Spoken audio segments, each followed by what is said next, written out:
Nous allons parler de la déforestation de l'Amazonie et plus particulièrement de la responsabilité sociétale de la multinationale GBS Friboi. Tout d'abord, présentons la forêt amazonienne. Située en Amérique du Sud, elle s'étend sur une superficie de 6 millions de kilomètres carrés. Elle abrite un véritable trésor naturel par sa biodiversité. En effet, il y a plus d'espèces animales et végétales terrestres en Amazonie que le reste du monde.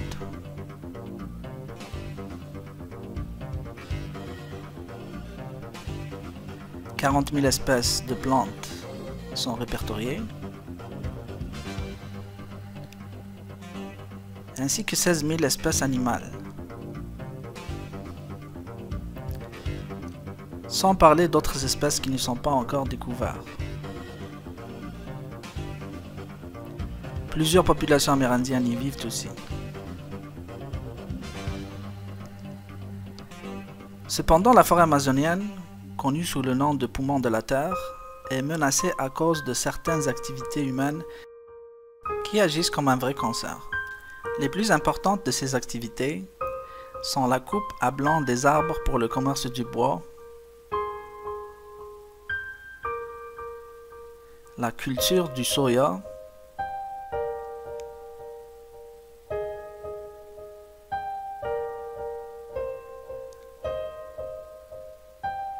dont la majorité sert à nourrir les bovins.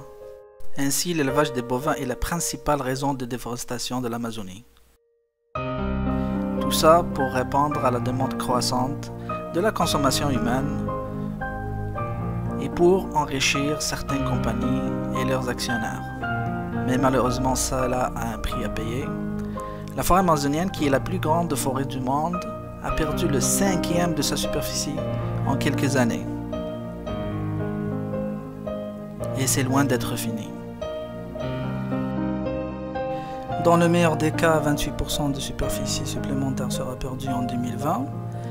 Dans le pire des cas, 42% selon l'émission Géopolis.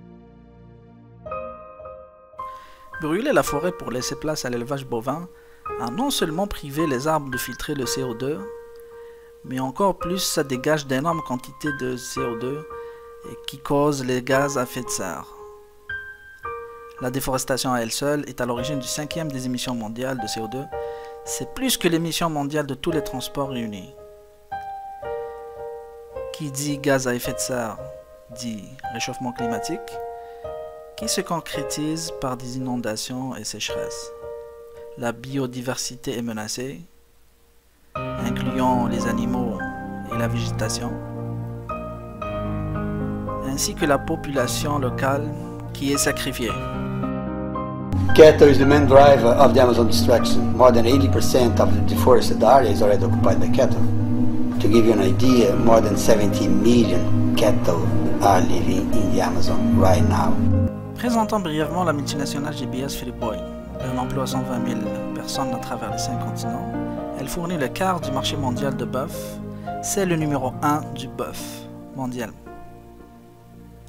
To feed the growing populations, you know, one of the areas in technology or innovation that we're working on is a gasifier, where we're using waste products, turning those to energy, and through that we're actually reducing our carbon footprint. Here at JBS Carriers, we're constantly looking for new ways to improve on our fuel efficiencies, our aerodynamic efficiencies, and the overall efficiency of the tractors and trailers. Our goal is to be one of the most efficient fleets in the United States. At each of our facilities, we have a wastewater program, and particularly at Live Oak, the amazing thing about that facility is once we process that water and run it through our system, it's actually cleaner than how we received it. Nous allons parler de la partie prenante Greenpeace qui a un potentiel de menace et coopération élevé. C'est un ami critique selon le modèle de Savage-Hérold.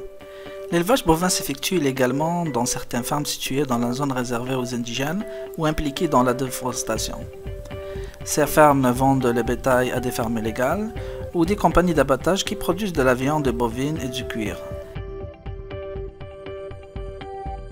Ces derniers les vendent à leur tour à des supermarchés nationaux ou internationaux, finissant ainsi dans l'assiette ou la garde-robe des clients non suspects.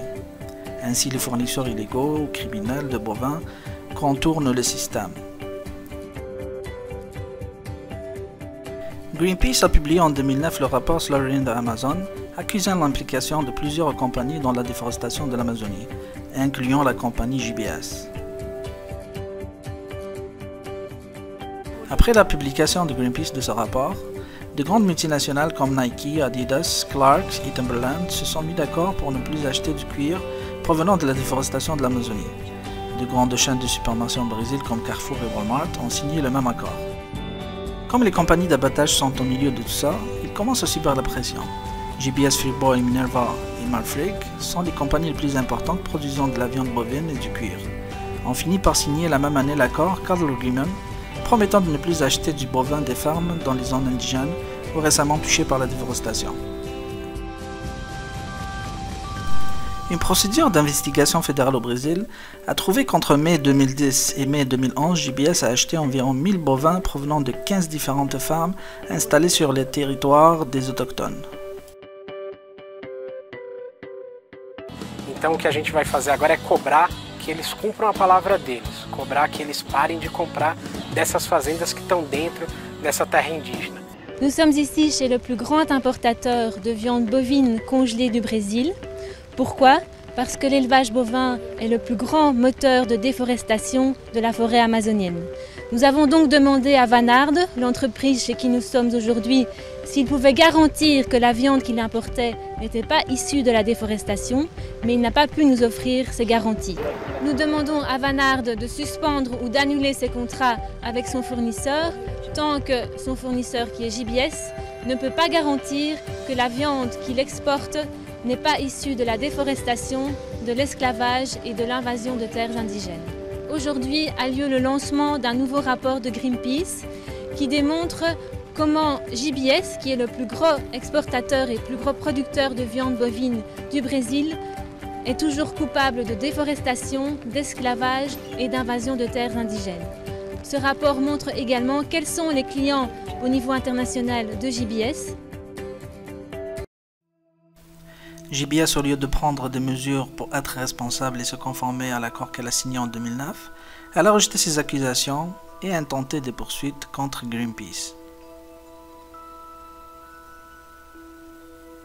Greenpeace ne lâche pas prise et publie un troisième rapport juste un an après, en 2012, confirmant que JBS n'a rien fait pour remédier au problème. Après la publication de ce rapport, le géant Adidas suspend ses contrats avec JBS et augmente la pression contre JBS qui finit finalement par céder. La coopération entre Greenpeace est rétablie et les poursuites intentées contre l'ONG sont annulées. La relation entre Greenpeace et JBS est passée par deux phases. Dans la première phase, qui est la dénonciation, on a vu la production de 3 rapports de Greenpeace et l'appel pour suspendre les contrats de Vanard en Belgique avec JBS. Dans la deuxième phase, qui est rapprochement-collaboration, on a vu que la posture défensive de JBS vis-à-vis de Greenpeace ne l'a fait que décrédibiliser davantage. Et finalement, l'ouverture de dialogue et la coopération avec Greenpeace finit par taire les critiques et retrouver la légitimité morale que JBS a perdue. Greenpeace est un ami critique. JBS aurait dû coopérer dès le début au lieu d'attendre la publication de 3 rapports et l'acharnement de Greenpeace sur plusieurs années, ainsi que l'implication de gros clients comme Adidas pour que JBS décide enfin de se conformer à l'accord qu'elle a signé en 2009. On peut dire que JBS a perdu sa légitimité morale procédurale en réagissant ainsi. On peut dire aussi que JBS est une organisation légaliste car elle ne fait pas plus d'efforts que suivre les lois. JBS a failli sur plusieurs points sur les 3 facettes du développement durable, comme on peut le voir sur cette liste. On a déjà parlé de ces externalités au début de cette vidéo. On peut cependant préciser que les populations touchées par les inondations peuvent être indirectement liées à la déforestation à cause du réchauffement climatique. Sur le point économique, l'argent est supposé être au service du développement durable, chose que JBS n'a pas l'impression de tenir compte.